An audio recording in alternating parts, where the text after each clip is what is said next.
Page number 2 302 निकालो कुछ नहीं, पहले तरह 302 पर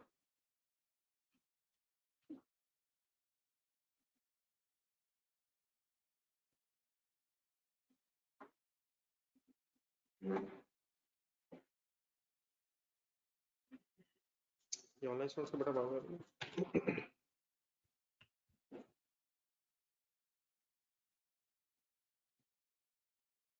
ये 41 कर लिए रिफाइंड कर ली, कोई कंफ्यूजन तो नहीं इसमें?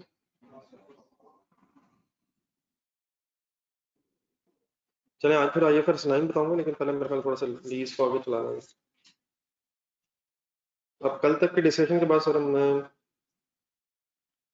लीज में लेसी का ट्रीटमेंट कर लिया। लेसी अकाउंटिंग कैसे करता है? वो हर लीज के against right of use asset debit lease liability credit करता है, unless lease short term lease हो जाए या लो वैल्यू लीज हो जाए और वो ऑप्शन इलेक्ट करके रेंटर्स को स्ट्रेट लाइन बेसिस पे एक्सपेंस बनाना चाहे। नेक्स्ट अब यहाँ से और डिस्कशन स्टार्ट होगी lease in the books of lessor. कौन होता है लेसर? लीज में दो पार्टीज इन्वॉल्व हैं, कौन कौन सी? एसेट इनिशियली कौन खरीदता है और किसको हैंडओवर कर देता है? लेसर खरीदता है, लेसी को दे देता है। रेंटल्स कौन पे करता है? किसको पे करता है? लेसर को भी रेंटल्स रिसीव होते हैं। रेंटल्स में अगर कोई इंटरेस्ट वगैरह है तो फिर वो लेसर की इनकम बनेगा। तब कॉन्टेक्स्ट चेंज हो रहा है, lease in the books of lessor. Page number 302 पे आ जाते हैं।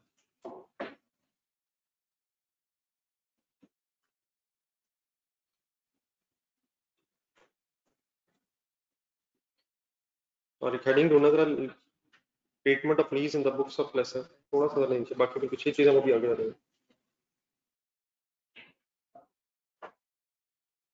सबसे पहली लाइन पढ़े sir, lessor shall classify each of his leases as either operating lease and, यहां से ऑनवर्ड्स जो बहस है ना ये लेसी की नहीं है। लेसर ने अपने लीज एग्रीमेंट को जो लेसी के साथ हुआ है हमेशा इस एंगल से चेक करना है कि लीज एग्रीमेंट की टर्म्स एंड कंडीशंस के मुताबिक lease agreement finance lease agreement है या ऑपरेटिंग लीज एग्रीमेंट है।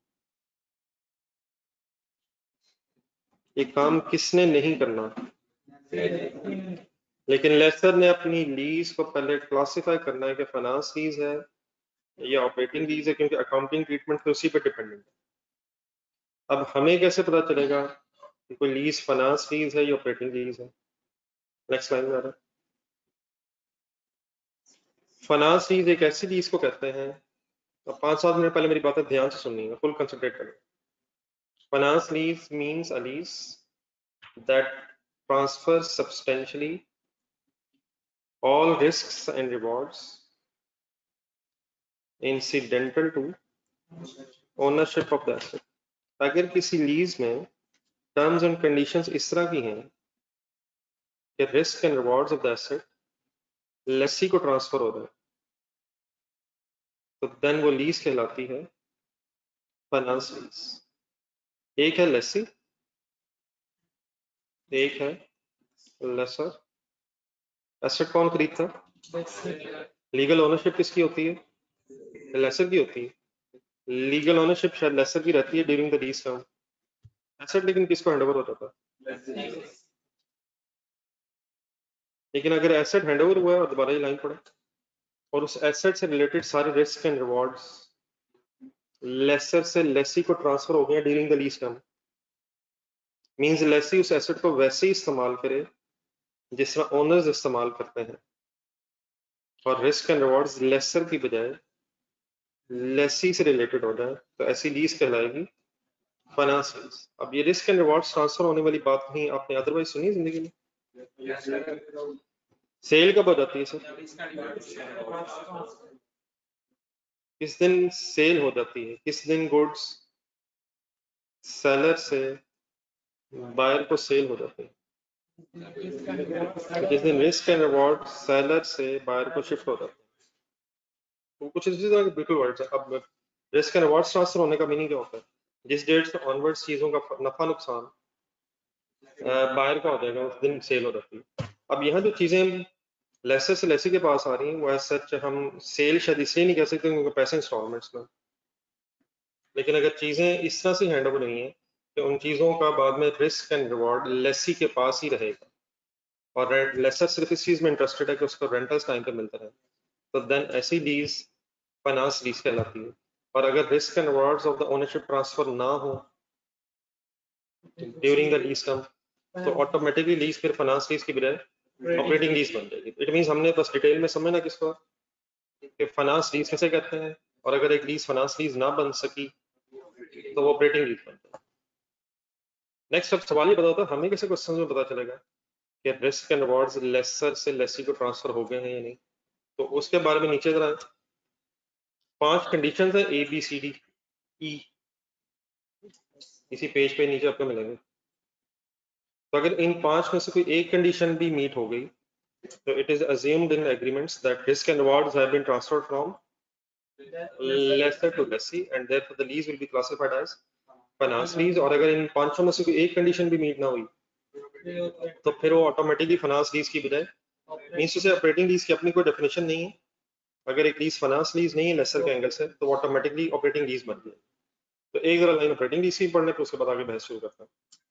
डेफिनेटली अभी सारी बात मेरी कंप्लीट नहीं हुई है, मैं कुछ वर्ड्स अभी ऐसे एक्सप्लेन करता हूँ, लेकिन जितना मैंने बताया कुछ समझ आ गया। नेक्स्ट ऑपरेटिंग लीज में कहता है operating lease a lease that does not transfer substantial risk and rewards, a lease that does transfer हो जाएगी finance lease, that does not transfer हो जाएगी मीन सिंपली हम चेक ये किया करेंगे क्या लीज फाइनेंस लीज है। अगर आंसर इज यस तो ठीक है, और अगर आंसर इज नो तो फिर ऑटोमेटिकली ऑपरेटिंग बनेगी। अब एग्जाम पॉइंट ऑफ व्यू से example of situations that individually or in combination lead to lease being classified as, अब नीचे 5 पॉइंट्स दिए हैं, उनमें से कोई एक या एक से ज्यादा अगर कंडीशन मीट हो जाए तो फाइनेंस लीज, और अगर सारी ना मीट हो तो फिर फाइनेंस लीज की बजाय ऑपरेटिंग। ये रिस्क एंड रिवॉर्ड्स की जो स्टोरी है ये IFRS 16 में इन 5 पॉइंट्स के अंदर है। तो आइए इन 5 पॉइंट्स को अंडरस्टैंड करें। असल में ये रिस्क एंड रिवॉर्ड्स ट्रांसफर होने का कॉन्सेप्ट ये है, एक बार दोबारा सोचना जरा, कि यकीनन एसेट खरीदा तो लेसर ने, ये पक्की बात है, और लीगल ओनर भी वो है, लेकिन अगर लेसर का एसेट लेसी इस तरह इस्तेमाल कर रहा है, जैसा फॉर एग्जांपल कोई गाड़ी अगर लीज हो जाए तो कोई आपको महसूस होता है अगर गाड़ी फॉर एग्जांपल कोई लीज की है तो सड़क पे चल रही गाड़ी में से आप डिस्टिंग्विश कर सकें ये लीज पे है या नहीं है। जिस लेसी के पास होगा उसकी मर्जी, वो जब उसे मर्जी अपने घर से निकाले, जहां मर्जी लेके घूमता रहे, जब दिल करे गाड़ी दोबारा खड़ी कर दे, बिल्कुल उसी तरह से महसूस होता है जिस तरह एक ओनर यूज करता है। तो ये नॉर्मली जितनी आपको लीजेस नजर आती हैं अगर लेसर के एंगल से देखा जाए तो ये सारी फाइनेंस लीजेस होती हैं। लेकिन बहुत से लोग आप में से हॉस्टल्स में भी रहते होंगे, वो घर आपका है या मालिक मकान का? जिस घर में आप रह रहे हैं या जिस रूम में आप रह रहे हैं, चलिए अगर रेंट पे रहे हैं तो आपका तो नहीं है, तो आप लेसी हैं लेसर है? आप रेंट दे रहे हैं, बिल्कुल ये लीज है, मैंने कई दफा आपको शायद बताया। क्या वो घर आप उसी तरह इस्तेमाल करते हैं जिस तरह ओनर इस्तेमाल करता है? आप एक कमरे की हद तक महदूद हैं, चंद दिन के लिए गेम होती है, चंद महीनों के लिए होती है। अगर कोई खराबी पैदा हो जाए तो आप ना पेंट करवाते हैं ना कंस्ट्रक्शन करवाते हैं, एसेट उसका है, आप वक्ती तौर पे इस्तेमाल करके बस अपना गुजारा करते हैं, पैसे दे देते हैं। लेकिन अदरवाइज ये जो गाड़ी है फॉर एग्जांपल इस गाड़ी को नुकसान हो जाए तो लेसी ही इंश्योरेंस करवाता है, मेंटेनेंस भी वही करवाता है। तो अगर कोई नुकसान होता है तो वो जाके ये नहीं कहेगा लेसर बैंक वालों को कि अपनी गाड़ी सही करवा लें, वो इंश्योर हुई होती है डेफिनेटली, वो अपनी जब इंस्टॉलमेंट पे करता है तो उसमें इंश्योरेंस भी पे कर रहा होता है, लेकिन वो लेसी की जिम्मेदारी होती है। अगर मालिक मकान का घर जो है वो खुदा ना खास्ता उसे कोई नुकसान हो जाए, हाँ अगर आपकी अपनी नेग्लिजेंस है वो तो एक अलग इशू है, अगर आप जानबूझ के कुछ हरकत कर रहे हैं, लेकिन अदरवाइज खुदा ना खास्ता अगर बारिश से कोई नुकसान हो जाए तो क्या आप इसकी रिपेयर करवाएंगे या वो मालिक मकान करवाएंगे? तो जरूरी नहीं कि हर लीज ही फाइनेंस लीज हो। इसी तरह रेंट ए कार का बिजनेस है ना, वो भी एक बड़ी लिमिटेड से टाइम पीरियड के लिए होती है, 1-2 दिन के लिए गाड़ी इस्तेमाल की, अपने वापस कर दी। तो हमने बेसिकली डिसाइड क्या करना कि रिस्क एंड रिवॉर्ड्स ट्रांसफर हुए हैं या नहीं, और अगर हुए हैं तो क्या है, और अगर नहीं हुए तो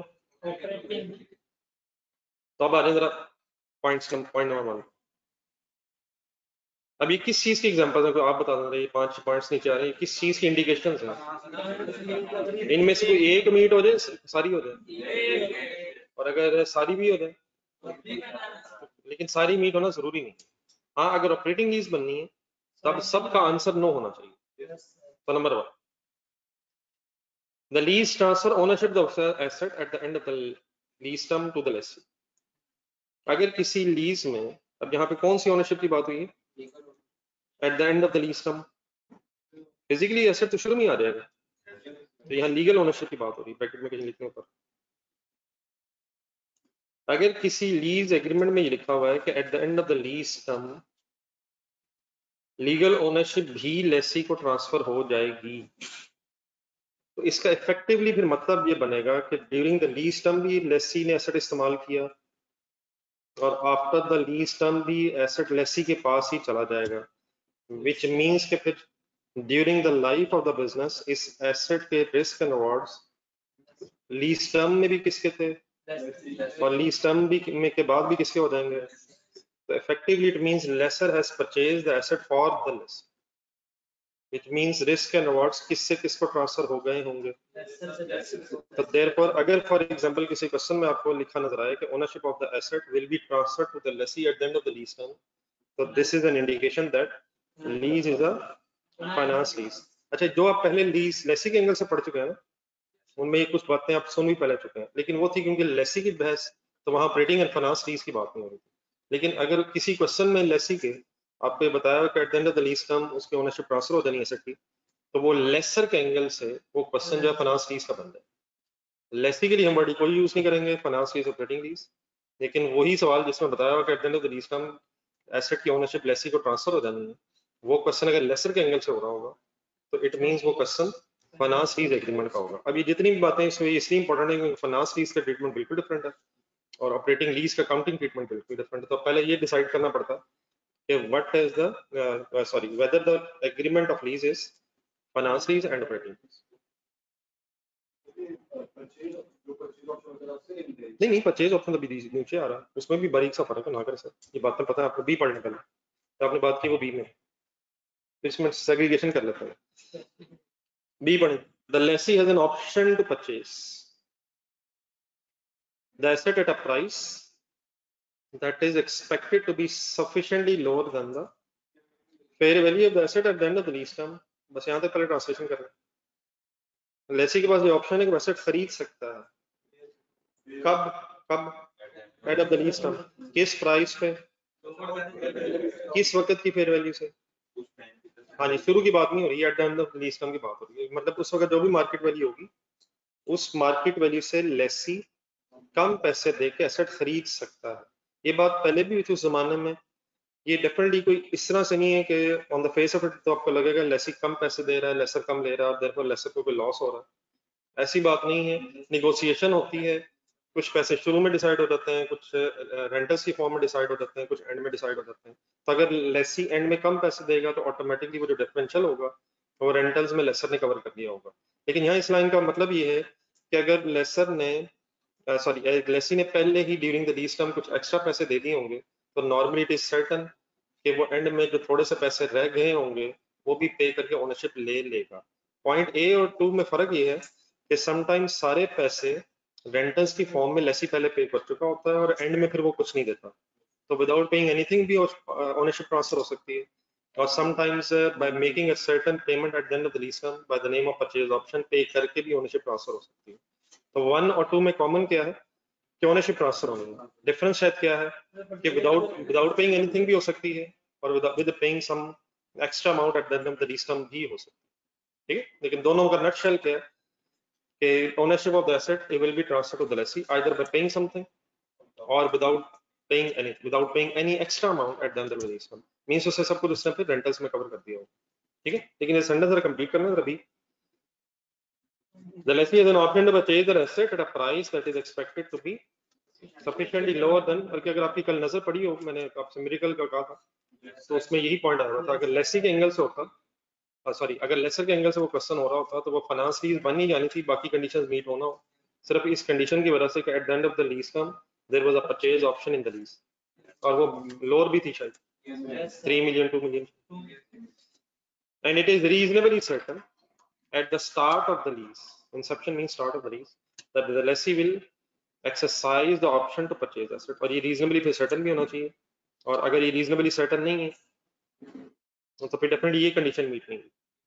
अगर सर्टन है कि लेसी इस ऑप्शन को एक्सरसाइज करेगा तो देन फिर ये परचेज ऑप्शन होगी, अदरवाइज फिर ये परचेज ऑप्शन रेलिवेंट नहीं रहेगी। तो इसको जरा एंड में एक परचेज ऑप्शन वर्ड लगाना, जरा शॉर्ट वर्ड में अगर याद रखना कोशिश की जा सके। इट मींस अगर किसी लीज में नंबर ए ओनरशिप ट्रांसफर हो जानी है, और नंबर 2 या किसी लीज में परचेज ऑप्शन है, तो दोनों में क्योंकि ownership at the end of the lease term transfer हो जानी है, तो lessee will use the asset during the lease term as well after the lease term. Therefore, effectively, the lessor has purchased the asset for lessee. ये sentence समझ आता है मेरा जो मैं बोल रहा हूँ? यकीनन खरीदा किसने, लेकिन अगर risk and reward during the lease term or after the lease term, ownership transfer हो जाने से पहले भी और बाद में भी लेसी के पास ही रहना है, तो इफेक्टिवली फिर ये एसेट लेसर ने लेसी के लिए खरीदा, बस लेसी इंस्टॉलमेंट्स में पैसे दे रहा है। ये नहीं करते जानने स्टूडेंट्स?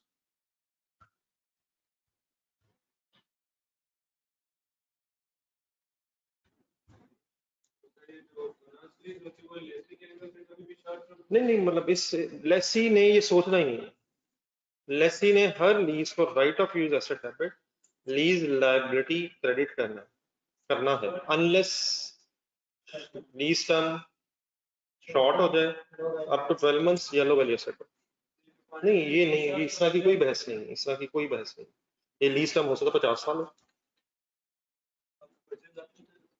नहीं, अगर परचेज उधर क्या है, अप टू 12 मंथ्स होनी चाहिए, और परचेज ऑप्शन ना हो, और अगर हो कभी ना करें, मेरे ख्याल अभी इकट्ठा हम लिंक नहीं कर सकेंगे, थोड़ा सा आगे चलें फिर ऊपर, ये जब इधर ऑपरेटिंग लीज भी आ रहे फिर उधर आ जाएंगे।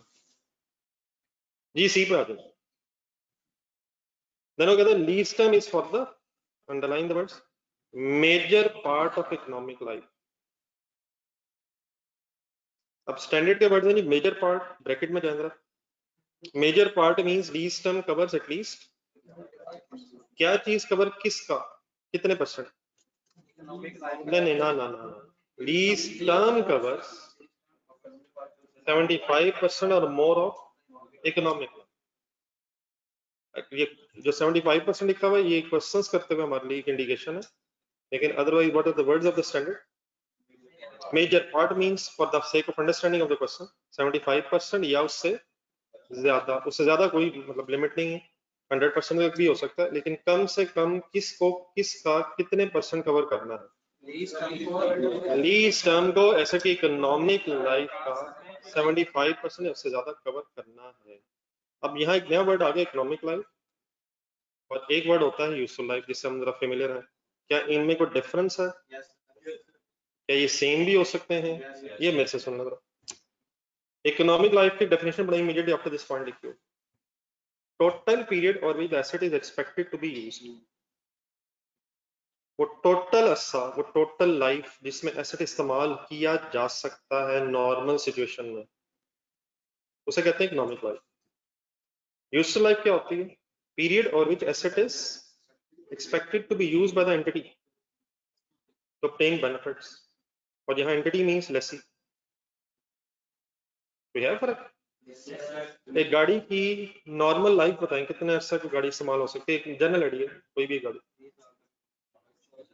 नहीं करना चाहे तो फिर तो घसीट ही रहे, लेकिन मतलब ऑन एवरेज 10-12 साल तो मेरे को आराम से चल सकेगी। लेकिन लेट्स सी आपके पास अल्हम्दुलिल्लाह पैसे हैं और आपने प्लान किया हुआ कि जैसे नई गाड़ी का मॉडल 2 साल बाद आना, मैंने गाड़ी चेंज करना है, तो इकोनॉमिक लाइफ तो 10 साल ही होगी। पढ़े दोबारा definition. Total period over which asset expected to be used, जितने अरसे इस्तेमाल किया जा सकता है, तो इकोनॉमिक लाइफ तो 10 इयर्स ही होगी, लेकिन आपके लिए उसकी फिर यूजफुल लाइफ 10 इयर्स होगी या 2 इयर्स? यूजफुल लाइफ की डेफिनेशन क्या है? नहीं मतलब definition, period over which asset is expected to be used by the business. अगर आपका हर साल गाड़ी चेंज करने का प्लान है तो यूजफुल लाइफ होगी वो जितने अरसे में, आप अकॉर्डिंगली फिर आप डेप्रिसिएशन कैसे चार्ज करेंगे? यूजफुल लाइफ की बेस पे। आप यूजफुल लाइफ की बेस पे फिर आप अपनी कॉस्ट में से एक साल बाद की रेजिडुअल वैल्यू माइनस करें और डिवाइड बाय जो भी, अगर एक ही साल है फिर तो शायद वो एक साल में एक्सपेंस हो जाएगा। तो यूजफुल लाइफ और इकोनॉमिक लाइफ सेम हो सकती है। अगर आपका प्लान है जितने अरसे तक ये गाड़ी इस्तेमाल हो सकती है मैं उतने अरसे इस्तेमाल करूंगा, तो इकोनॉमिक लाइफ यूजफुल लाइफ के बराबर भी हो सकती है, लेकिन यूजफुल लाइफ इकोनॉमिक लाइफ से कम भी हो सकती है, ज्यादा वाली शायद बाहिस नहीं है। क्या चीज ज्यादा जरूर होगी? हाँ, यूजफुल लाइफ इकोनॉमिक लाइफ के बराबर हो सकती है, वरना फॉर एग्जांपल अगर हम कहें यूजफुल लाइफ ज्यादा है तो हम कैसे इस्तेमाल कर लेंगे अगर इसकी इकोनॉमिक लाइफ 10 साल है, या तो इसका मतलब फिर उसकी यूजफुल लाइफ 12 साल है। तो इकोनॉमिक लाइफ और यूजफुल लाइफ सेम हो सकती है, लेकिन क्या चीज डिफरेंट भी हो सकती है? मतलब यूजफुल लाइफ डिफरेंट भी हो सकती है इकोनॉमिक लाइफ से। तो एक जरा नीचे वाला लाइन पढ़ना, the above lives can be same or different depending upon the circumstances of the lessee. We will always assume अगर हमें कोई इकोनॉमिक लाइफ दी हो यही यूजफुल लाइफ होगी, unless of course we have any information. मेरा ख्याल है एक जगह मेरे जहन में आ रही है, आईएएस 38 का ना, नहीं एप्पल से पिछले में था शायद। हाँ जी, वहाँ शायद मैंने लिखवाया आपको ये, जरा ढूंढिए जरा पेज पर।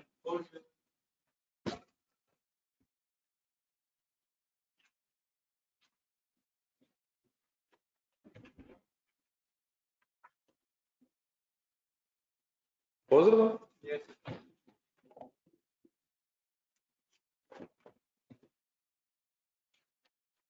जिसमें मेरा ख्याल है ये जो ईयर की सॉफ्टवेयर था, पॉइंट नंबर क्या है? हाँ जी, पॉइंट नंबर 3 के एंड में मेरा, या 4 के ऊपर second last line, estimated useful life is 15 years, however AL expects to use it for a period of, so what is 15 and what is 10? तो यहाँ हमने यूजफुल लाइफ पे डेप्रिशिएट किया होगा, तो depreciation is charge on the basis of useful life. बहरहाल अगर for example ये 15 साल इकोनॉमिक लाइफ ही दी होती है और यूजफुल लाइफ की इंफॉर्मेशन हो, तो वी अज्यूम कि यही यूजफुल लाइफ है, अनलेस वी हैव इंफॉर्मेशन कि ये डिफरेंट है। आ जाओ वापस, अब जरा सी पे दोबारा ध्यान दें, ये दोनों वर्ड ध्यान रखें। ये जो सी क्राइटेरिया है ये लीज टर्म को आपने इकोनॉमिक लाइफ से कंपेयर करके चेक करना। हाँ, अगर इकोनॉमिक लाइफ ना हो तो फिर यूजफुल लाइफ को इकोनॉमिक लाइफ समझेंगे, और अगर इकोनॉमिक लाइफ ही है तो उसी को यूजफुल लाइफ भी समझेंगे डेप्रिसिएशन के लिए। लेकिन अगर कोई इंफॉर्मेशन हो तो हम फिर लीज टर्म को मेजर पार्ट चेक करने के लिए इकोनॉमिक लाइफ से कंपेयर करें, और अगर 75% या उससे ज्यादा होगा तो फिर ये पॉइंट अप्लाई हो जाएगा, और इन दैट केस फाइनेंस लीज बन जाएगी। अब फाइनेंस लीज क्यों बन जाएगी जी? फाइनेंस लीज असल में कहते हैं किसे, मेन इसकी डेफिनेशन क्या है, जिसमें रिस्क एंड रिवॉर्ड्स, बल्कि एक और वर्ड भी इसमें सब्सटेंशियल रिस्क एंड रिवॉर्ड्स। अब देखिए अगर 75% of the life, economic life का 75% या उससे ज्यादा अरसा लेसी ने यूज करना है, तो क्या मेजर हिस्सा of the life means major risk and rewards, substantial risk and rewards lessee enjoy कर लेगा? तो इन दैट केस अगर ओनरशिप ट्रांसफर ना भी हो, परचेज ऑप्शंस ना भी हो, तो इवन देन सिर्फ इसी कंडीशन के मीट होने से लीज फाइनेंस लीज बन जाए। क्या सारी जरूरी है? तो अगर ए और बी मीट नहीं भी हो रहे और lease term covers major part of economic life, तो even then the lease will be considered as finance lease. थोड़ी सी एक एग्जांपल करना, जरा इसके नीचे मैं टेबल बनाऊंगा, ये पेज नंबर क्या है? पेज नंबर 302 के जहाँ पे है आप एक नीचे टेबल बनाओ ना, बना एक लाइन पढ़ेंगे इस वक्त इस टेबल को पढ़ते हुए, assuming no other condition is met and we are only considering C point, तो 4 लीजेस है ए बी सी डी, एक एक करके पढ़ना जरा। लीज ए की लीज टर्म है जी सपोज 4 years, इकोनॉमिक लाइफ है जी, मेजर पार्ट कवर हो गए, तो आगे ओ मींस है कि ये लीज फाइनेंस लीज नहीं है, अज्यूमिंग के बाकी कंडीशंस भी मीट नहीं हो रही तो फिर ये lease operating. B 3 years, calculator पकड़ो, 3 divided by 5, lease term covers major part of economic life, तो ये मेरे पास 60% बन रहा होगा, तो ये भी फाइनेंस लीज की कंडीशन मीट नहीं हुई। सी और डी चेक करें, 80% और 100%। हमने तो कहा था 75% होना चाहिए, एटलीस्ट 75% और मोर up to 100%।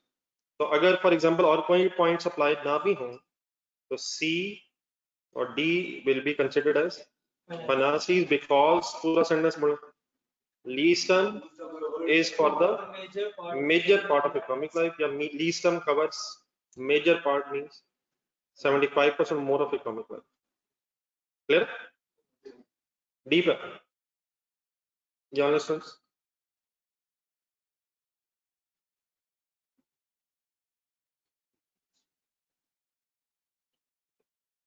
Confusion, please, online source.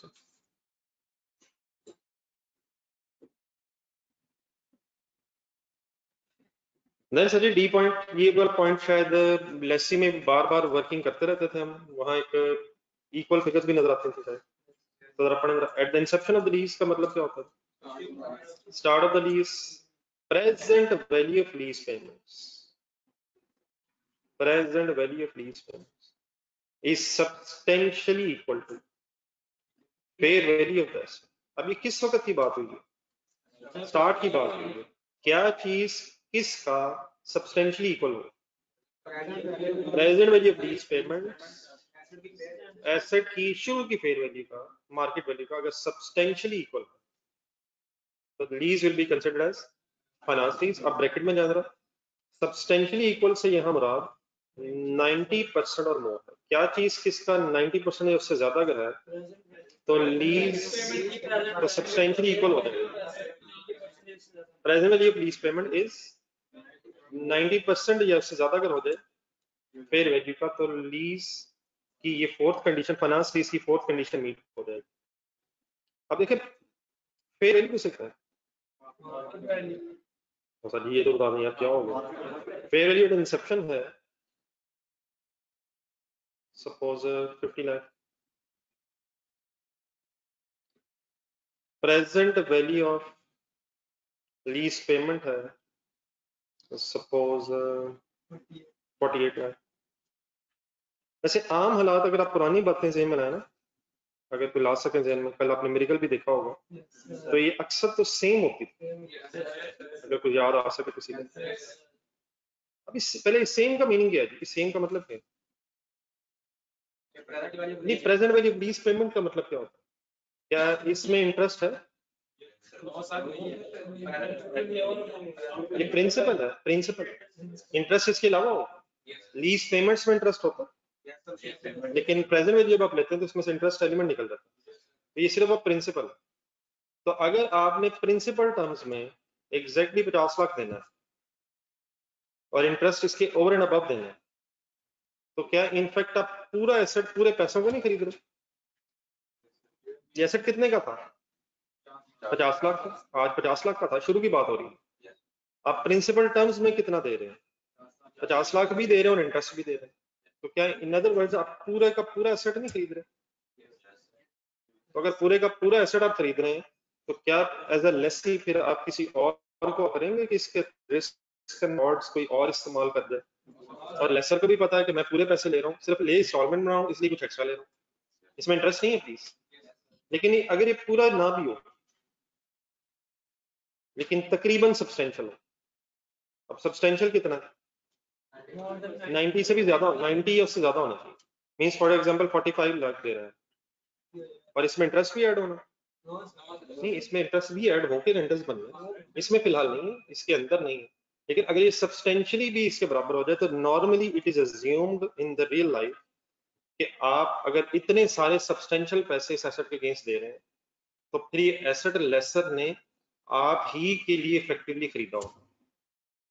लेकिन अगर आप फॉर एग्जांपल इस एसेट के अगेंस्ट सिर्फ 10 लाख दे रहे हैं तो इट मीन आप इफेक्टिवली पूरा एसेट नहीं खरीद रहे, आप उसका शायद यूज का कुछ अर्से का बेनिफिट खरीद रहे हैं। लेकिन अगर ये सब्सटेंशियली इक्वल हो जाए, समझ आ रही है बात? अगर ये सब्सटेंशियली इक्वल हो जाए तो व्हाट डज इट मींस?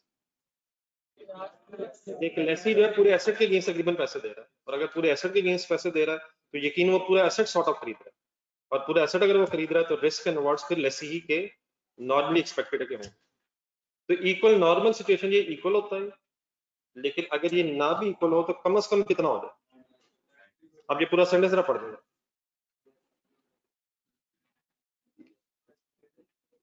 तो अपने लफ्जों में जरा फाइनल इसकी ट्रांसलेशन कर लें। अगर प्रेजेंट वैल्यू ऑफ लीज पर टर्म लीज पेमेंट जो है वो substantially equal to fair value हो जाए स्टार्ट में, और आप लेसर का क्वेश्चन कर रहे हो, लेसी का नहीं, तो लेसर के एंगल से वो लीज क्या कहलाएगी। और सब्सटेंशियली इक्वल का मतलब 100% इक्वल जरूरी नहीं है क्या, अच्छा वैसे 100 भी हो सकता है, 90% मोर में 100 भी हो सकता है, लेकिन 90% या उससे ज्यादा अगर होता है तो normally it is assumed in real life कि सब्सटेंशियली इक्वल हो गई है क्या चीज किसका, देन फिर ये अज्यूम किया जाता है कि लेसी के इतने सारे पैसे दे रहा है सब्सिडी, तो उसने फिर रिस्क एंड रिवॉर्ड्स परचेज किए ही होंगे लेसर से। पर ये कुछ एक्स्ट्रा बातें नहीं मैं बीच में कर रहा हूँ, सिर्फ आपकी अंडरस्टैंडिंग के हवाले से, वरना एग्जाम पॉइंट ऑफ व्यू से क्वेश्चन करते हुए आपने बस क्या चेक करना, बड़े से बोलते क्या चेक करना, इस डी पॉइंट में क्या चेक करना, आपने प्रेजेंट वैल्यू लीज पेमेंट्स की वर्किंग करनी हुआ करेगी और उसको कंपेयर करना होगा फिर वैल्यू से। अगर फॉर एग्जांपल सब्सटेंशियली इक्वल आ जाए तो उसका मीनिंग में रखना अप्रोक्सीमेटली 90% या उससे ज्यादा होना। अब क्या जो पॉइंट्स हमने यहाँ तक पढ़े उनको जरा शॉर्ट वर्ड्स में अगर रिवाइज कर दिया जाए। Number 1, ownership is transferred to the lessee at the end of the lease term. There is a purchase option which is reasonably certain at the inception. The lessee will exercise the option. Lease term cover major part of economic life. Or present value of lease payment is substantially equal to the fair value at the inception. आखिर आता last में कहते हैं sir asset is of such a specialized nature that only lessee can use it without asset की specialise nature क्या है कि लेसी के अलावा अगर किसी और ने इस्तेमाल करना होगा तो पहले उसे मेजर मॉडिफाई करना पड़ेगा, मतलब माइनर मॉडिफिकेशन भी नहीं तो मेजर मॉडिफिकेशन करनी हो। एक है लेसी, एक है लेसर। दोबारा अगर सेंटेंस पढ़ने फिर मैं एक्सप्लेन कर देता हूँ। एसेट कोई ऐसा लीज हुआ है जो इस स्पेशलाइज नेचर का है कि लेसी के अलावा आम हालात में उसे कोई और इस्तेमाल अगर करना चाहेगा नहीं कर सकेगा, और अगर करना चाहेगा तो पहले से मॉडिफाई करा। पहली बात तो ये शायद रेयर सिचुएशन होगी। दूसरी बात ये है कि अगर क्वेश्चन में कुछ ना बताया तो आपने कभी भी खुद से अज्यूम नहीं कर लेना कि एसेट स्पेशलाइज नेचर का है और लेसी के अलावा उसे कोई और इस्तेमाल नहीं कर सकता। नंबर 1 मैंने क्या बताया कि रेयर शायद सिचुएशन है कि लेसी के अलावा कोई और एसेट इस्तेमाल ना कर सके। दूसरा ये है कि जब तक एग्जामिनर इंडिकेशन ना दे कि ऐसे स्पेशलाइज नेचर का, भी अज्यूम कि ये स्पेशलाइज नहीं है और हम कोई और कंडीशन ढूंढेंगे। अब स्पेशलाइज एसेट की एग्जांपल फॉर एग्जांपल इस तरह हो सकती है कि लेट्स अज्यूम कोई एक डिसेबल्ड पर्सन है लेकिन अल्हम्दुलिल्लाह मालदार आदमी है, उसके खुदा न खास्ता एक हाथ, तो खुदा न खास्ता टांग वगैरह नहीं है, गाड़ी चलाने का शौकीन है। आप जैसे किसी अकाउंटेंट या मेरे जैसे किसी अकाउंटेंट ने मशवरा दे दिया यार पैसे हैं भी तो फिर क्या हुआ, अपने लिए स्पेशली डिजाइन गाड़ी होंडा वाले से पहले बनवाओ जहाँ आप एक ही हाथ से सब कुछ इधर ही गियर शेयर बन जाए। वैसे ऑटोमेटिक गाड़ियां भी हैं, हाथ वहीं पे इस्तेमाल हो जाए और बाद में इकट्ठी पैसे देके खरीदने के बजाय लीज करवा लेना। अब जरा बैंक से मिलाएं जरा, बैंक अब ये जो एसेट है किसके लिए लीज कर रहा होगा। अब ये जो गाड़ी है हर बंदा यूज नहीं करेगा, ये इसी लेसी के लिए ही होगी, और अगर कोई और इस्तेमाल करना चाहेगा तो शायद फिर अपने लिए मॉडिफाई करवाए। अब इस केस में अगर बैंक ये एसेट लीज कर दे तो वो एसेट शायद सिर्फ किसके यूज में आएगा, तो इन दैट केस फिर तो एसेट लेसी ही के लिए खरीदा गया होगा और फिर रिस्क एंड रिवॉर्ड्स भी किसके होंगे, समझ आ रही है बात। तो अगर एसेट को स्पेशलाइज नेचर का एग्जामिनर खुद इंडिकेशन देगा और उसे अगर लेसी के अलावा कोई और मेजर मॉडिफाई किए बगैर इस्तेमाल नहीं कर सकता तो फिर वो लीज भी चाहे और कोई कंडीशन मीट ना हो फाइनेंस लीज क्यों हो जाएगी, क्योंकि वो एसेट फिर इसके इस्तेमाल ही के लिए परचेज किया गया हो। मतलब इन अदर वर्ड्स फिर वो रिस्क एंड रिवॉर्ड्स लेसी ही से रिलेटेड होंगे जिसके लिए एसेट लीज हो। ठीक है, बाकी 12 लोग फिर क्वेश्चंस करते हैं उसमें फिर ये फर्दर डिस्कस कर लेंगे कि इसे कैसे सोचना। तब यहाँ तक जरा अगर हम आगे चलने से पहले पांचों कंडीशंस को एक दफा जहन में रख लें, रट्टा ऐसा नहीं पूरा, लेकिन मेन वर्ड्स कम से कम। ओनरशिप ट्रांसफर हो जाए, परचेज ऑप्शन हो जाए, मेजर पार्ट कवर हो रहा हो, lease term major part economic life cover कर रही हो, present value of lease payment substantially equal of fair value हो जाए एट द इंसेप्शन, या ऐसे स्पेशलाइज्ड नेचर का अगर हो जाए, तो these are some of the indications जिनमें से सब नहीं सिर्फ एक भी मीट हो जाए तो फाइनेंस लीज है। और अगर सब का आंसर नो हो जाए, फॉर एग्जांपल ओनरशिप ट्रांसफर नहीं हो रही, सवाल देखा हमने, परचेज ऑप्शन नहीं है, मेजर पार्ट कवर नहीं हो रहा, प्रेजेंट वैल्यू सब्सटेंशियली इक्वल नहीं है, और एसेट भी स्पेशलाइज्ड नेचर इंडिकेशन नहीं है, अगर सबका नो नो नो नो हो गया तो then we will say lease is a operating lease. अगर किसी का भी बीच में यस हो गया तो फाइनेंस। बाकी एक नजर आप लोग खुद से देख लें, कोई कंफ्यूजन अगर जानना है स्टूडेंट्स।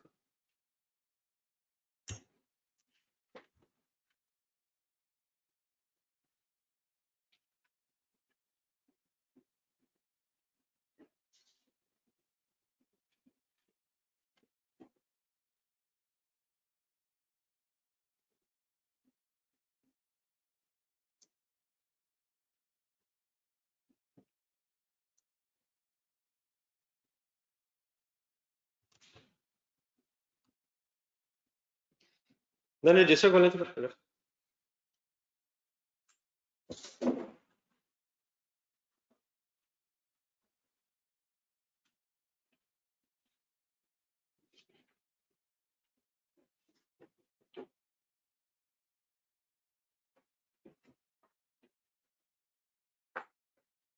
हेडिंग लिखें, calculation of lease payments.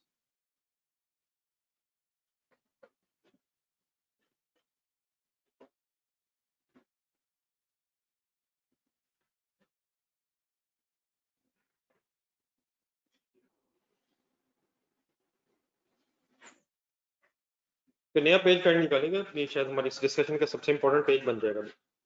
Calculation of lease payments, और देन फिर सेंटर में एक लाइन लगा देंगे।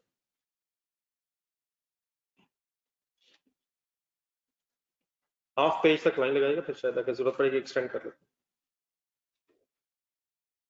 लेफ्ट साइड पे पहले एक हेडिंग सी बनानी है, if ownership of the asset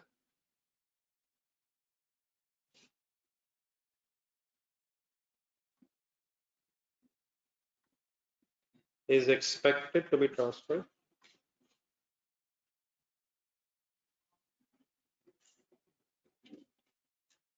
to lessee at the end of lease term,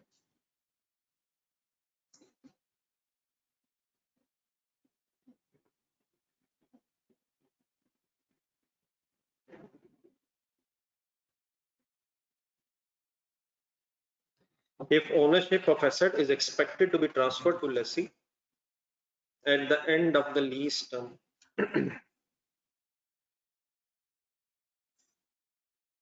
अगर लेसर के एंगल से सोचा जाए तो क्या अगर ओनरशिप ट्रांसफर ना भी हो रही हो,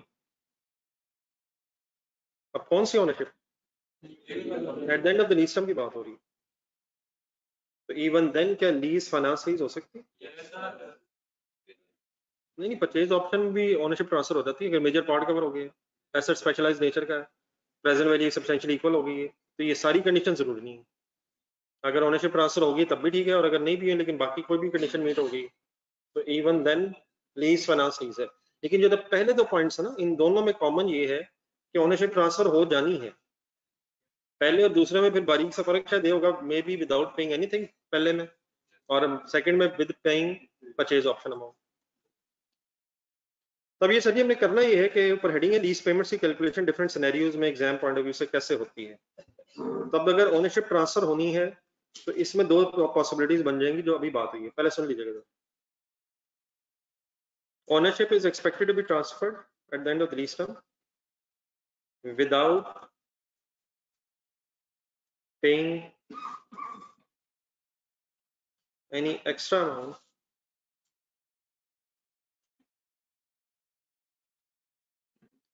at the end। हो सकता है, पहले सुन लें, समझ लें प्लीज। ऊपर कॉमन क्या लिखा हो सबके लिए, इस लेफ्ट साइड में जो भी हम लिखेंगे कि ओनरशिप ट्रांसफर होनी है।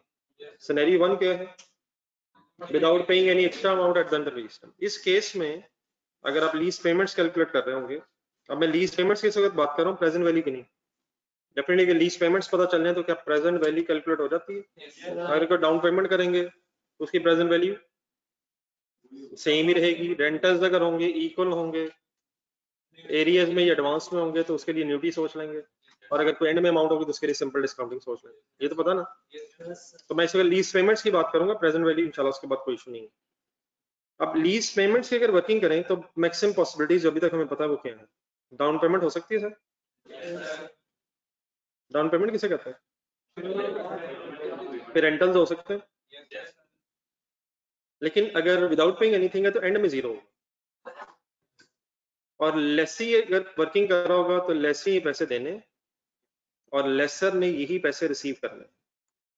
तो मीन्स उससे मेरा नीचे ब्रैकेट में लेसी लेसर लिखने का मतलब ये है कि दोनों की calculation of lease payment same रहेगी, एक्सेप्ट ओनली डिफरेंस इज कि lessee will pay and the lessor will receive. तो एंड में ये जो जीरो है ये लिख के जरा कंप्लीट करें।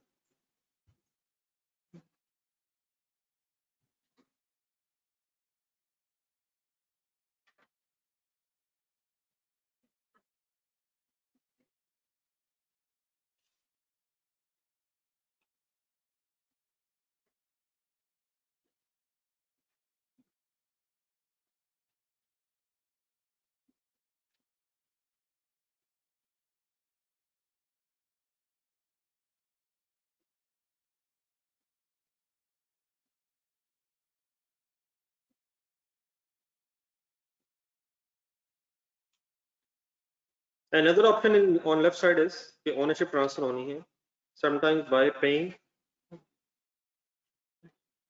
paying amount of purchase option।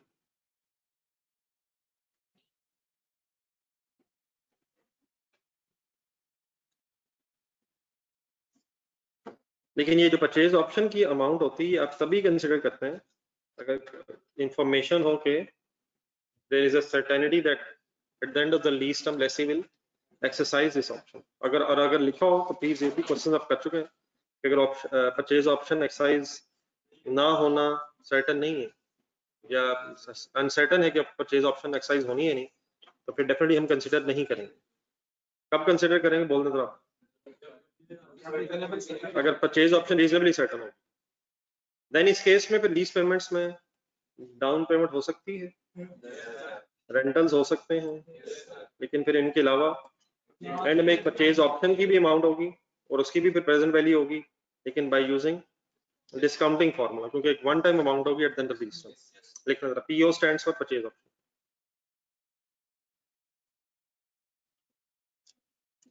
And sorry last बस ये सुन लें, lessee will pay and lessor will receive, मतलब दोनों की बहस जरा थोड़ी सी इकट्ठी रखना।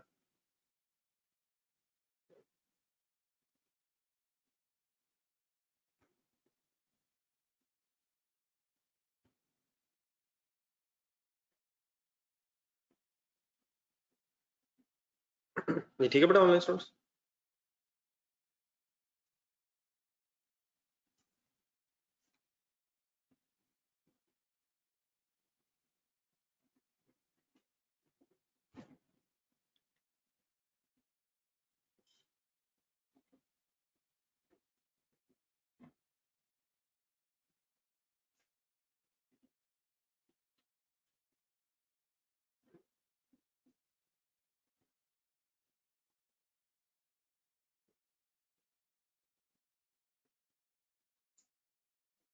डाउन पेमेंट का सर जी मतलब होता है इनिशियल अमाउंट जो लेसी लेसर को पे करता है एग्रीमेंट में एंटर होते हुए, कुछ एडवांस में पैसे दे।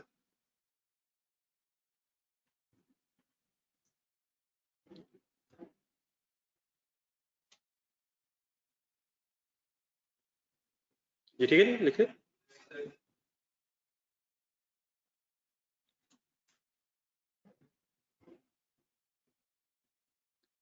देन सर इस लेफ्ट साइड पे अगर ownership is expected to be transferred तो देन तो बस ये दो ऑप्शंस होंगी, दो पॉसिबिलिटीज बनेंगी। अब राइट साइड पे जरा आके इसको जरा नॉट के साथ लाइन लिखना। If ownership of the asset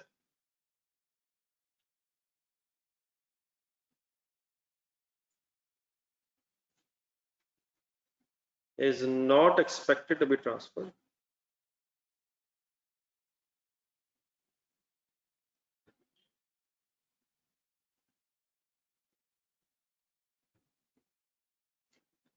if ownership of the asset is not expected to be transferred to lessee at the end of the lease term.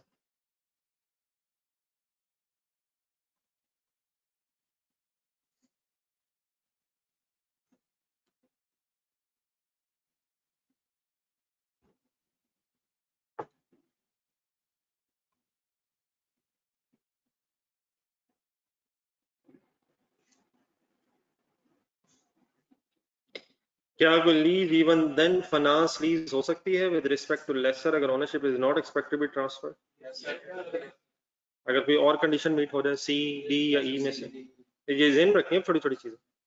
Then sir इसके नीचे जो लिखना है उसको इस वक्त लिखने से पहले नेक्स्ट पेज पे इसलिए आ जाए कि नीचे जो जगह है वो जरा और किसी काम के लिए यूज कर लेंगे, तो एक सेकंड नेक्स्ट पेज पे आएंगे। अभी जो हमने नॉट एक्सपेक्टेड टू बी लिखा है पहले इसको जरा सही कॉन्टेक्स्ट में समझ लेंगे। एक पार्टी है लेसर, लीज में दूसरी पार्टी लेसी। एसेट इनिशियली कौन खरीदता है? किससे खरीदेगा?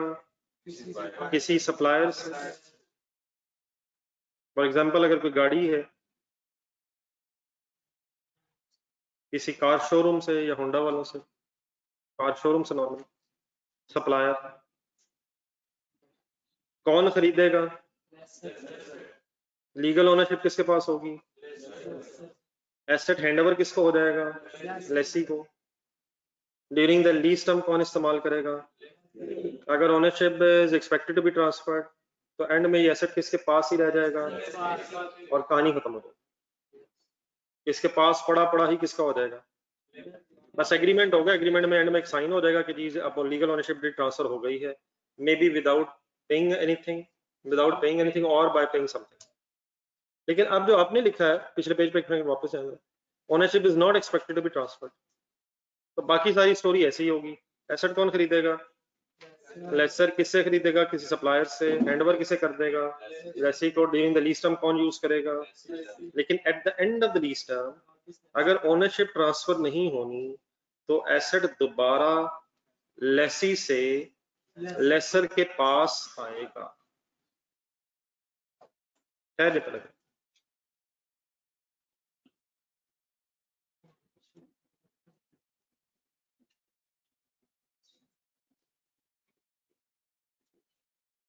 देखिए एक्चुअली तो इसमें बाद में आना ना, हम तो इस वक्त लीज के स्टार्ट में है। क्या ये शुरू में ही एग्रीमेंट में लिखा होगा कि ओनरशिप ट्रांसफर होनी है एट द एंड या नहीं? ये शुरू में लिखा होता। तो अगर शुरू में ये पता है हमें कि ओनरशिप ट्रांसफर नहीं होनी, तो लेसी को भी पता है कि at the end of the lease term asset उसने वापस करना है, और लेसर को भी पता है कि एंड में एसेट मेरे पास वापस आना है। अब जरा and of the lease term में चले जाए जरा एक second. Eight the end of the lease term अगर ऐसे होगा तो और एसेट ये वापस आ जाए लेसर के पास, तो लेसर फिर इसका क्या करेगा? किसी और को भी लीज दे सकता। सेकंड हैंड एसेट भी लीज पे हो सकते हैं, नहीं आम हालात में। लेकिन सेकंड हैंड एसेट्स भी लीज पे दिए जा सकते हैं, लेकिन आम हालात में फिर लेसर जो होता है वो इसे सेल भी करता है। लेसर या लेसी? इनका कारोबार है, इन्होंने गाड़ी इसलिए नहीं खरीदी हुई थी कि में खुद इस्तेमाल कर लेंगे, अपने इस्तेमाल के लिए नई लीज कर लेंगे, किसी और से करा लेंगे, खुद ही कर लेंगे, नई नई गाड़ियां होंगी। पुराने एसेट्स यकीनन लीज पे दिए जा सकते हैं, लेकिन ये जो लीजिंग कंपनीज या बैंक्स आप देखते हैं, ये पुराने एसेट्स नॉर्मली लीज पे देने की बजाय ये इन एसेट्स को फिर सेल आउट कर सकते हैं। आपने जो लीज जिंदगी में अगर सुनी होगी तो वो सारी वही सुनी हुई है जिसमें ओनरशिप ट्रांसफर हो जाती है। लेकिन अगर बिजनेसेस के हवाले से हम सोचें तो समटाइम्स ओनरशिप ट्रांसफर हो भी सकती है, और एग्रीमेंट के मुताबिक समटाइम्स ओनरशिप ट्रांसफर नहीं भी हो सकती। तो अगर नहीं होगी तो फिर एसेट वापस आएगा लेसर के पास, और नॉर्मली फिर वो उसे बेचेगा, और बेचेगा तो मार्केट में यकीनन बेचेगा। क्या उस केस में फिर लेसर को कोई रेजिडुअल वैल्यू एक्सपेक्टेड हो सकती है? अब मैंने इसे रेजिडुअल वैल्यू क्यों बोला?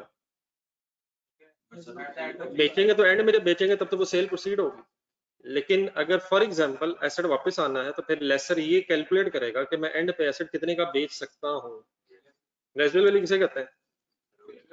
Amount expected to be obtained from the asset at the end of the, वहां वर्ड थे यूजफुल लाइफ, लेकिन यहाँ वर्ड हो जाएंगे at the end of the lease term.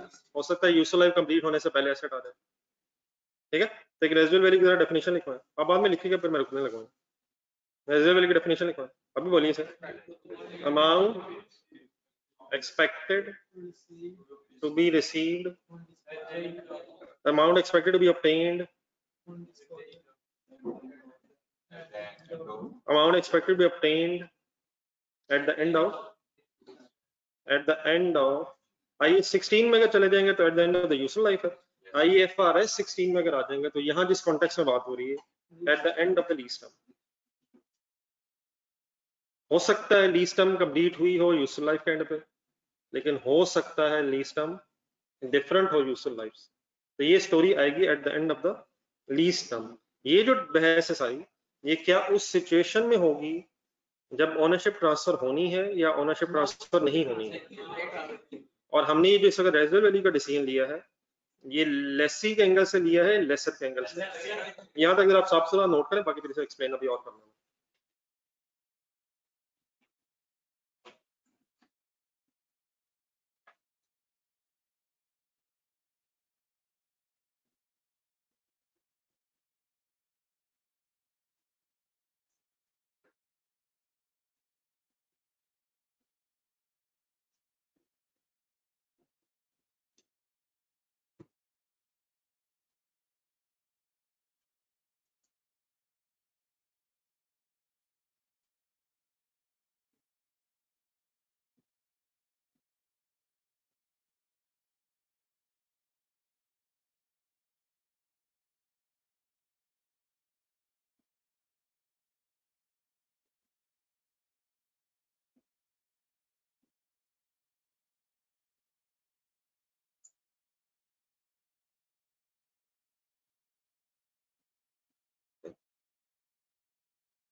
जी चलिए लिखिए।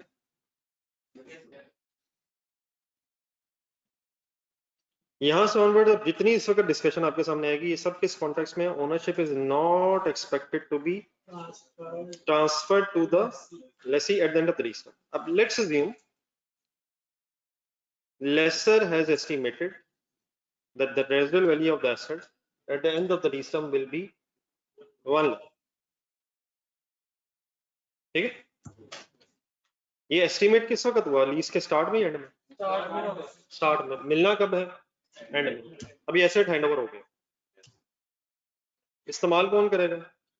लेसी। अब लेसी के एंगल से एक मिनट जरा सोचें, अब लेसी को पता है eight the end of the lease term asset मेरे पास नहीं रहना और एसेट मैंने वापस करना। तो एक नॉर्मल ह्यूमन बिहेवियर, शायद लेसी उस केयर से शायद फिर यूज ना करे जिस केयर से वो यूज करता अगर उसे पता होता एंड में भी एसेट मेरे पास रहना, क्योंकि उसे पता है एंड में पैसे मिले ना मिले, कम मिले ज्यादा मिले, मेरा तो उससे कोई कंसर्न नहीं है। ये सारा कंसर्न किसका होगा? लेसर का होगा। अब लेसर को भी ये बात पता, तो देयरफॉर इस सिचुएशन में समटाइम्स लेसर लेसी के साथ जब एग्रीमेंट करता है तो फिर लेसर एग्रीमेंट में लेसी से ये रिक्वायर करता है कि आप मुझे रेजिडुअल वैल्यू की गारंटी दें, और अगर मुझे रेजिडुअल वैल्यू से कम पैसे मिले जो हमारी एक्सपेक्टेड रेजिडुअल वैल्यू है तो आप मुझे कंपनसेट करेंगे। कौन किसको क्या कह रहा है कि क्या होगा?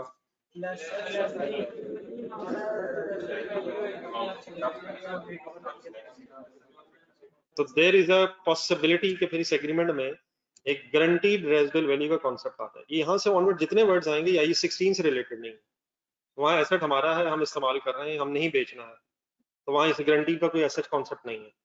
लेकिन एसेट अब यहाँ यूज करना है लेसी ने, तो समटाइम्स एग्रीमेंट में लेसर लेसी से रिक्वायर करता है कि मुझे एक सर्टेन अमाउंट की गारंटी दें, और अगर वो पैसे मुझे एंड में मार्केट से ना मिले तो आप मुझे कंपनसेट करेंगे एज ए लेसी।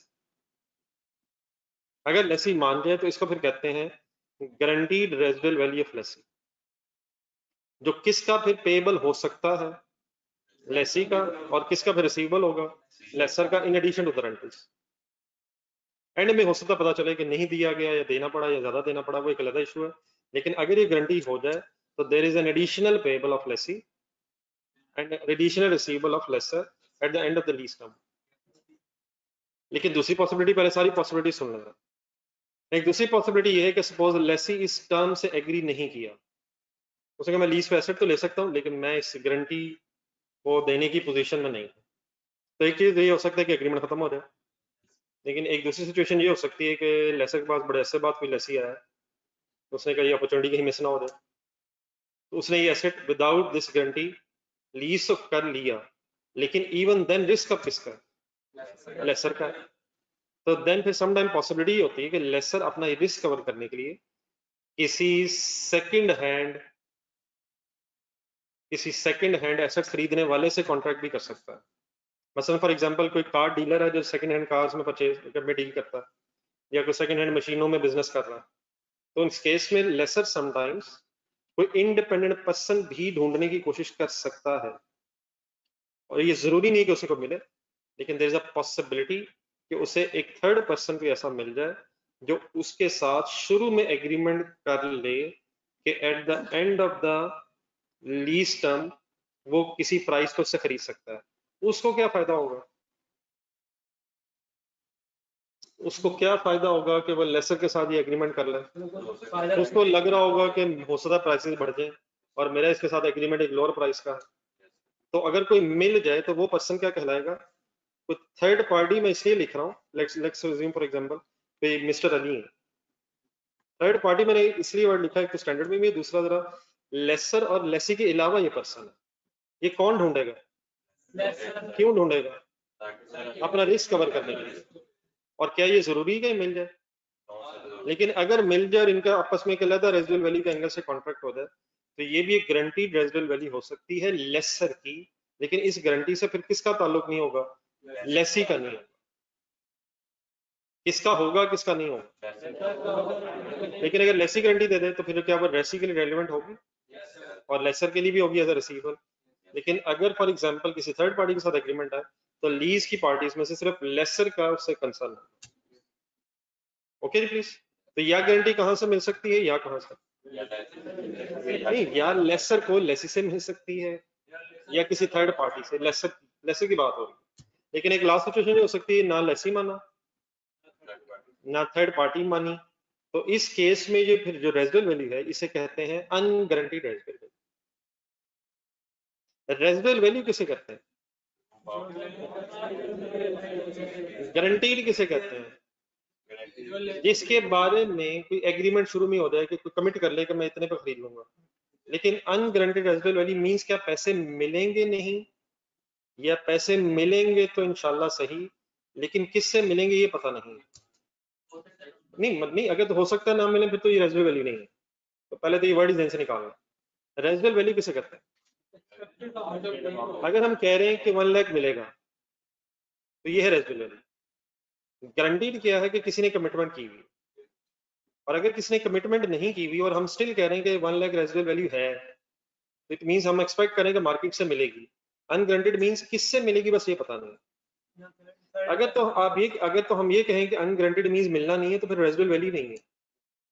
लेकिन अगर रेजिडुअल वैल्यू है और आप कह रहे हैं अनगारंटीड है, तो इसका मतलब है हमें लग रहा है इंशाल्लाह मार्केट से मिल जाएगा, लेकिन किससे मिलेगा ये हमें नहीं पता। तो in that case unguaranteed residual value.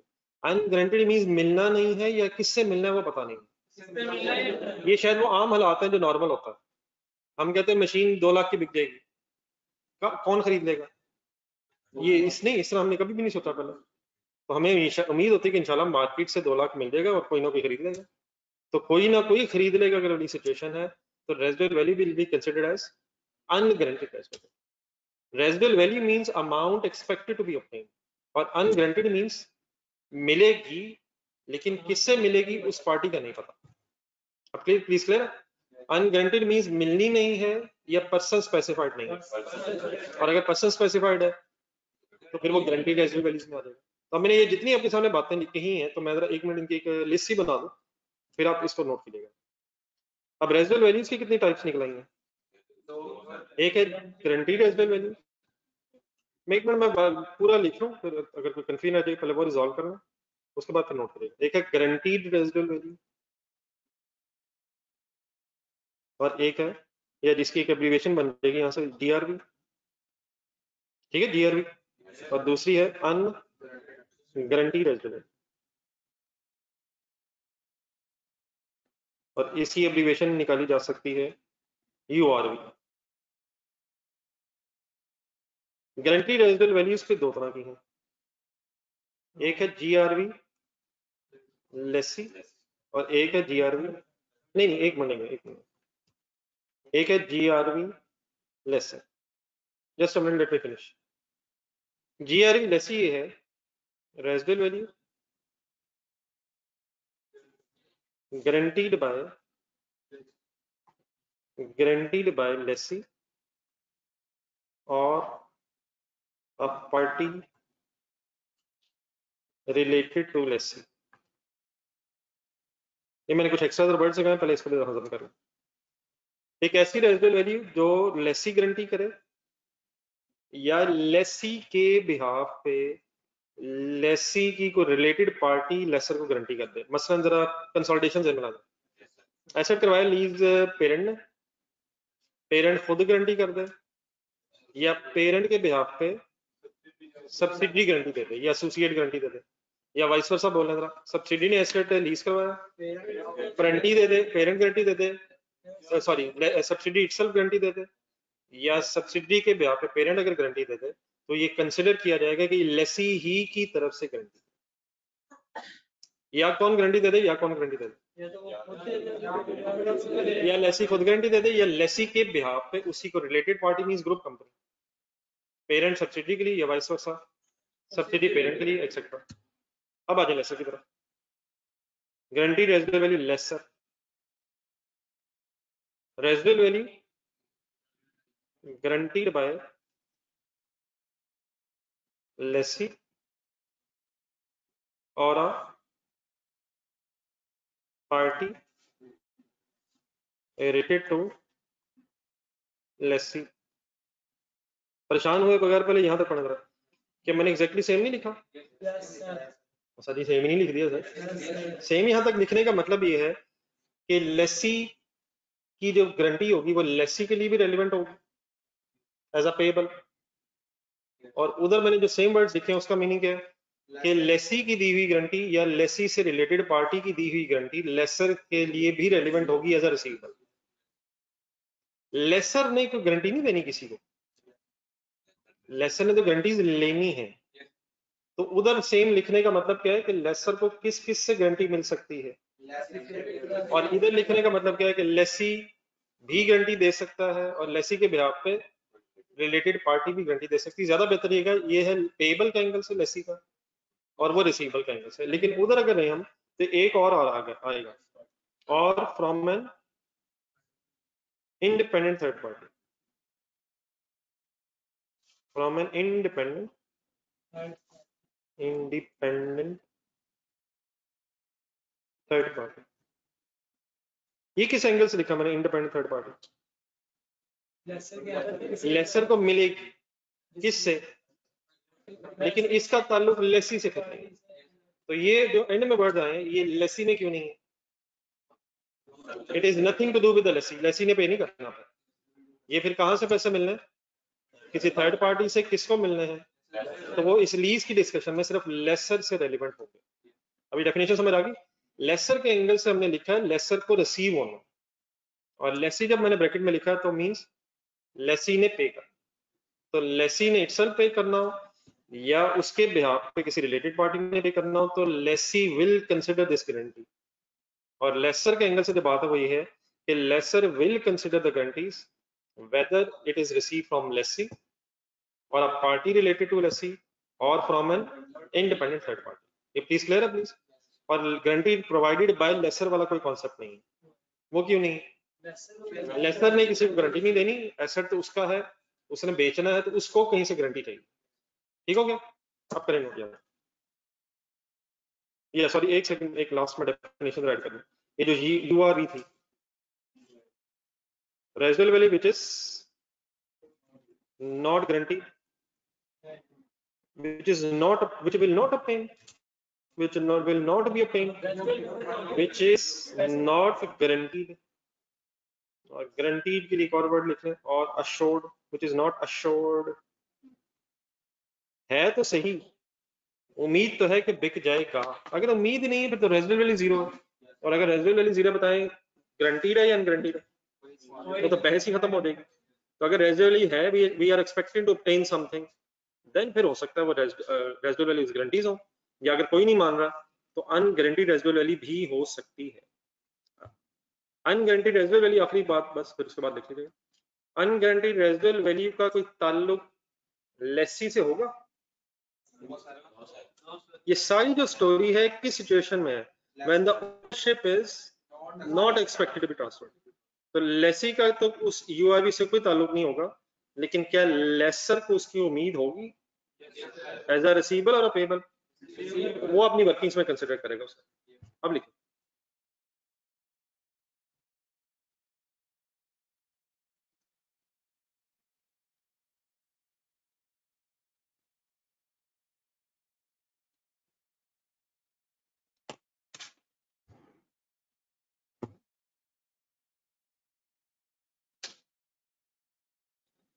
ये रेजिडुअल वैल्यूज भी एस्टिमेट होती है सर, और बेस्ट एस्टिमेट होता है। हाँ, ये एक अलग इशू है कि ये एस्टिमेट बाद में सब्सिक्वेंटली रिवाइज भी हो जाते हैं एज पर आईएस रेट,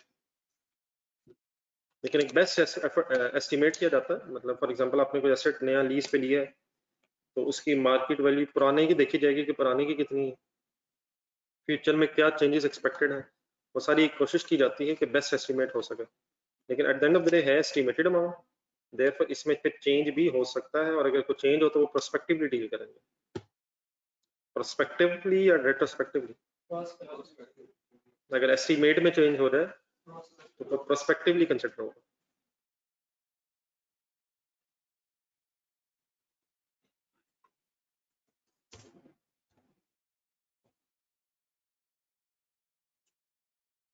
ठीक है मिस्टर अब्दुल मोइस साहब?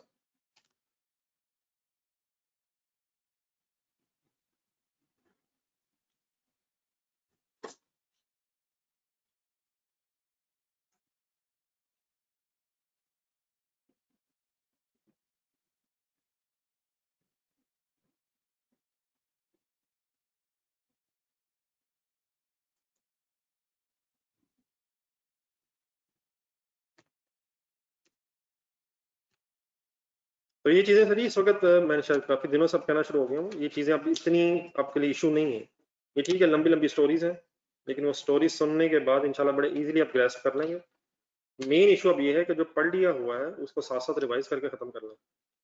लेकिन उस हवाले से बहुत ज्यादा ही आजकल रिलैक्सेशन मोड में चले गए हैं और ये आज से नहीं है, ये बहुत अरसे से काम शुरू हो चुका हुआ है।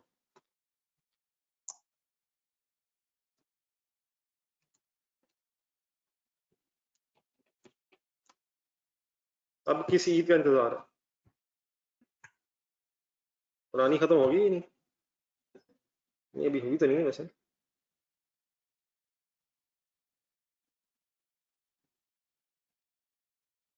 ये जो ये इस वीक वाले दिन है, मेरा ख्याल है बड़े इजीली इस वक्त आप इस पोजीशन में है कि अगर आपने एक टॉपिक किया हो तो बड़े आराम से किसी एक दिन में 2 घंटे अगर दिए जाए तो वो रिवाइज हो जाता है। किसी ने कोशिश की है कल? ये खास तौर पे छोटे छोटे टॉपिक्स हैं, इन्हें साथ साथ खत्म कर लें।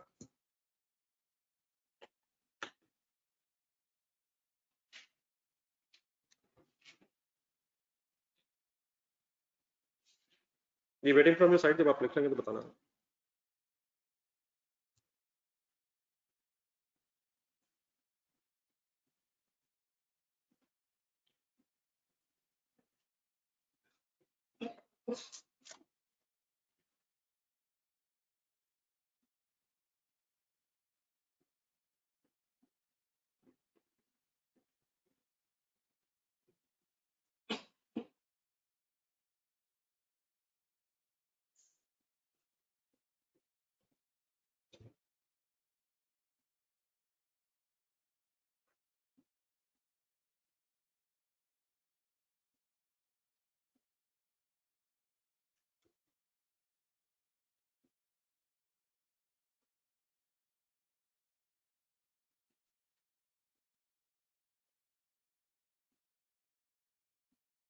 जो ऑनलाइन स्टूडेंट्स ने कर ली बताना, अगर नोट कर लें।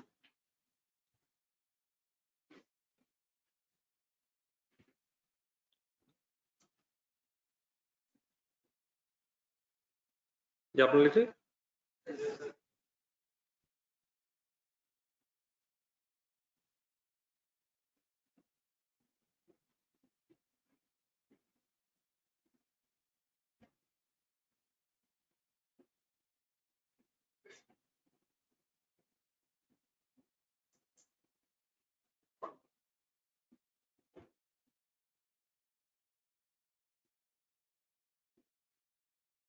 नोटेड है सर।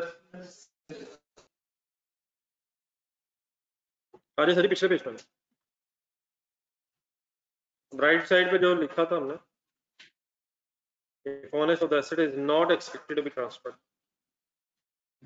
जी सर, पहली पॉसिबिलिटी सुन ले जरा मेरे ख्याल। if there is a GRV and guarantee is provided by, ये इस तरह से लिख लेते हैं, if there is a GRV lessee। अब पहले इसको सही तरह समझ लीजिएगा, जरूरत पड़े तो डेफिनेशन सामने रखना। if there is a GRV lessee, lease payments की वर्किंग हो रही है, डाउन पेमेंट हो सकती है इस केस में, और सर ये हो सकती है सर।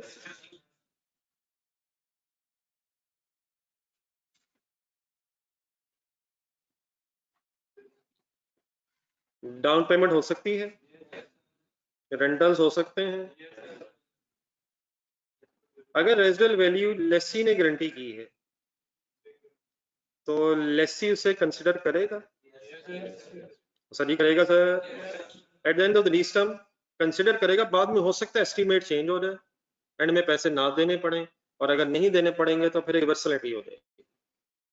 लेकिन क्या उसका पेबल हो सकता है? लेसी अपनी वर्किंग्स में इस जीआरबी को कंसिडर करेगा जो उसने गारंटी दी हो या उसके बिहाफ पे किसी ने दी। यहाँ तक डन है प्लीज? अब आ जाए, यही लीज पेमेंट मैं जान उसके जरा अलग इसलिए लिख रहा हूँ कि इंडिविजुअली आप सोच सकें, हो सकता है शायद सेम ही आ जाए। अगर लेसर अपनी वर्किंग कर रहा हो इसी स्टोरी में कि गारंटी दी है लेसी ने या लेसी के बिहाफ पे लेसी की रिलेटेड पार्टी ने, तो बताएं डाउन पेमेंट उसे रिसीव होगी? अब ये सारी फिगर्स रिसीवेबल के एंगल्स हैं, रेंटल उसे रिसीव होंगे, क्या वो इस जीआरबी को कंसिडर करेगा? और या जाने दे, लेसी वाली जीआरबी वो कैसे कंसिडर करेगा? उसकी डेफिनेशन देखें, उसकी डेफिनेशन देखें, लेसी वाली जीआरबी उसके लिए भी रेलिवेंट है। ठीक है, आए लिखें यहाँ पे।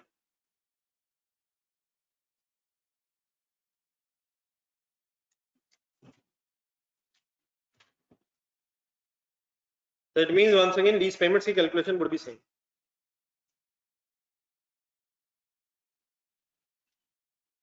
You understand? Clear हो गया?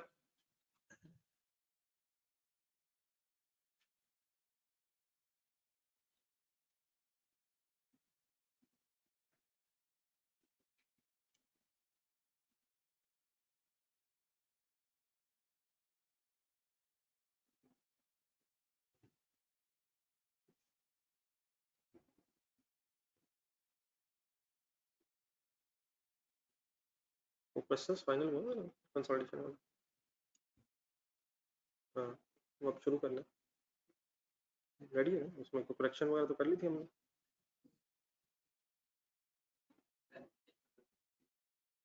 नहीं, questions तो कर ली थी हमने.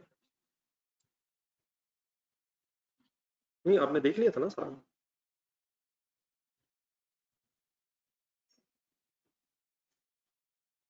ये अगर लिख लेंगे तो बताएंगे प्लीज.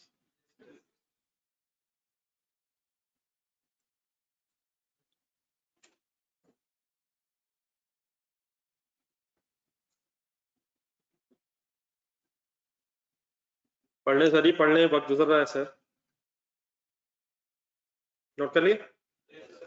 लिखे आगे लिखे सोचे सॉरी आगे सुने पहले. If there is a guaranteed residual value, but guarantee is provided by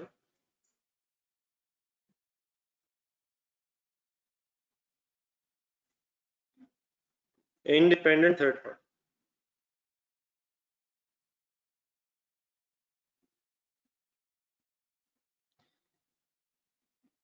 sentence समझ गए मेरा?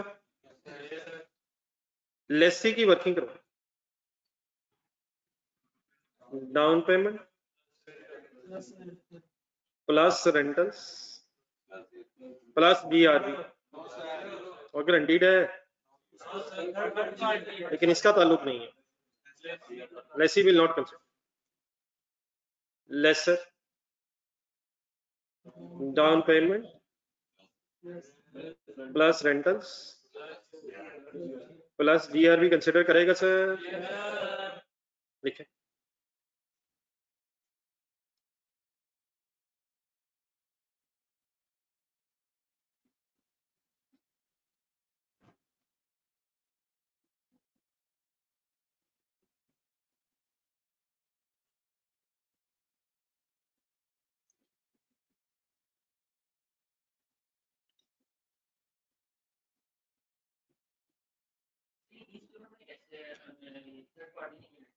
उसका रिसीवेबल एज नहीं, इसी लीज की वजह से रिसीवेबल हुआ ना eight the end of the lease term. असल में एक लीज का कॉन्ट्रैक्ट है जिसकी वजह से फ्रेंड में, लेकिन लेसी से नहीं मिल रहे, लेसर से मिल रहे.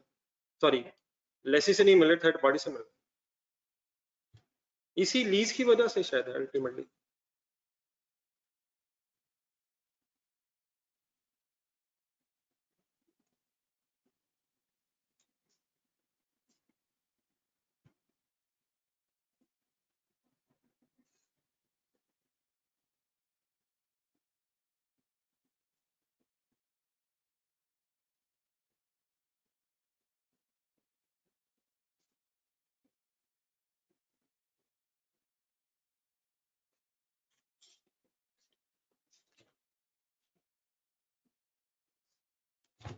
डन है sir.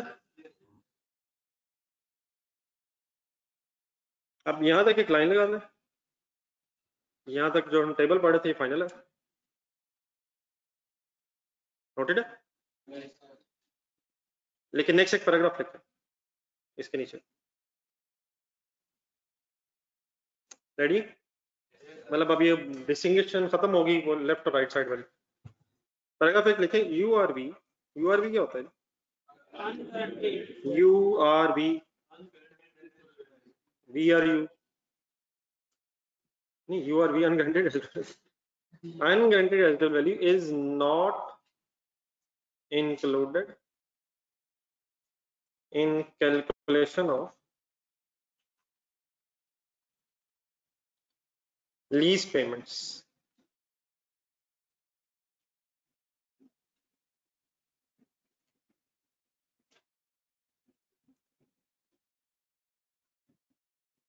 Bye lessor instead. URV का ताल्लुक लेसी से है ही नहीं, लेसर से है।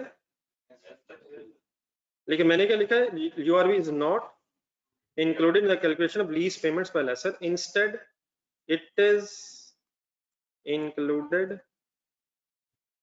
in the calculation of। अब कुछ नई टर्मिनोलॉजी जो होनी है लेसर के एंगल से, तो परेशान हुए बगैर वर्ड्स लिखने हैं। Instead, it is included in the calculation of gross investment, capital letters में लिखने के वर्ड, gross investment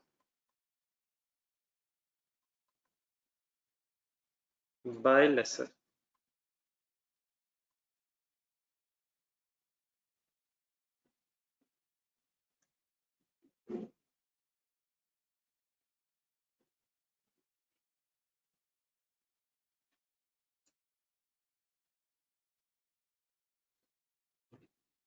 नोट कर लीजिए, लेसर कहाँ नहीं कहाँ कंसिडर करेगा। लेसी की कोई बहस ही नहीं इस केस में। लेसर को उम्मीद है मुझे मिल जाएंगे, अनग्रांटेड मींस मिलेंगे नहीं, लेकिन पर्सन स्पेसिफाइड नहीं। इसके बाद अब आइडियली आपके पास स्पेस होनी चाहिए 5 लाइनें, अगर तो है यही कंप्लीट करना है, और अगर नहीं है तो फिर कहीं नेक्स्ट पेज पे चले जाए। आइडियल तो यही कि इसी के नीचे बात बहस पूरी हो जाए। नेक्स्ट हेडिंग लिखें, terminologies of laser, terminologies used by laser करता हूं। लेसर की जो अकाउंटिंग है उसमें लेसर की कुछ अपनी ही टर्मिनोलॉजीज हैं, लेकिन वो भी परेशानी वाली बात नहीं है। ये जो वर्ड्स मैं लिखूंगा ये सिर्फ किसके एंगल से है। तो एक वर्ड है ग्रॉस इन्वेस्टमेंट।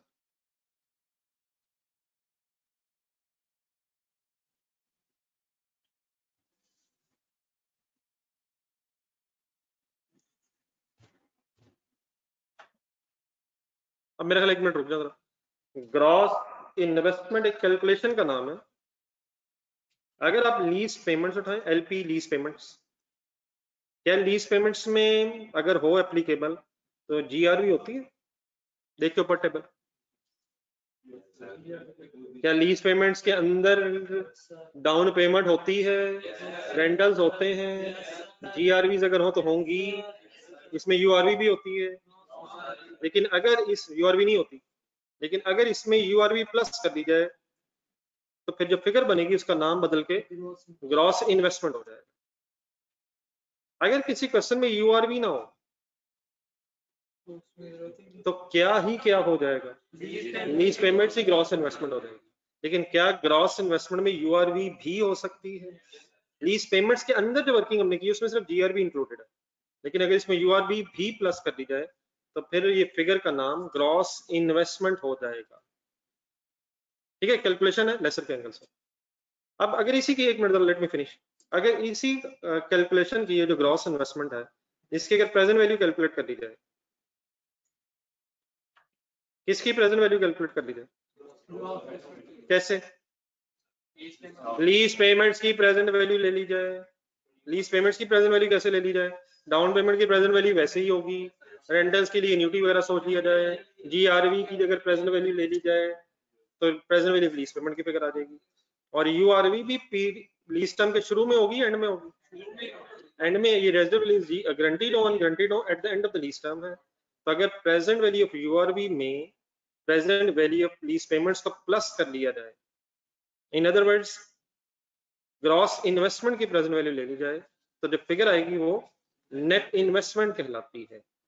आप बताएं सोच के, क्या इन दोनों अमाउंट्स में ग्रॉस इन्वेस्टमेंट और नेट इन्वेस्टमेंट में डिफरेंस होगा? यस, डिफरेंस होगा। क्यों होगा? इंटरेस्ट की वजह से, इंटरेस्ट की वजह से। लेकिन ये इंटरेस्ट जो है लेसर की बात हो रही है, इंटरेस्ट एक्सपेंस कहलाएगा, इनकम कहलाएगा? और जरा वर्ड जरा अच्छा सा कर लें, इंटरेस्ट अजीब सा वर्ड है, फाइनेंस इनकम इसे कहेंगे। लेकिन क्योंकि कैलकुलेशन पीरियड के स्टार्ट पे होती है इसलिए इसे अनअर्न्ड फाइनेंस इनकम बोलते हैं। व्हाई इट इज इनकम, क्योंकि लेसर की बात हो रही है। व्हाई इट इज अनअर्न्ड, क्योंकि शुरू की बात हो रही है। तो शुरू में ये सारी अमाउंट फिलहाल लेसर के लिए अनअर्न्ड होगी, पैसेज ऑफ टाइम से अर्न होगी। इसका क्या फॉर्मूला बन जाएगा, या बताएं? Gross investment minus net investment. देखिए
ये डिस्कशन चला, ये से दोबारा शुरू करेंगे, इसकी वर्किंग्स वगैरह कल करेंगे। आप लोग इस तरह करें, आज वेडनेसडे, आज और कल का दिन जरा कैंडी IAS 38 और SIC 32 जितना किया हुआ सारा रिवाइज करें। सारे questions revise means doesn't solve, doesn't need to be solve, लेकिन सारे क्वेश्चंस जितने भी हुए हैं 2 दिन दें इसे जरा सीरियसली। IAS 38 और SIC 32, ठीक है? तो 2 दिन का मिशन है। IAS 41 हो गया हुआ, फिर फ्राइडे को शायद IFRS 9, और इसके बाद 2 दिन कंसल्टेशन कर दीजिएगा।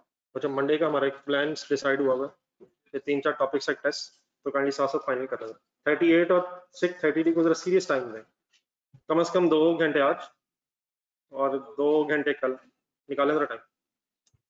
अल्लाह हाफिज।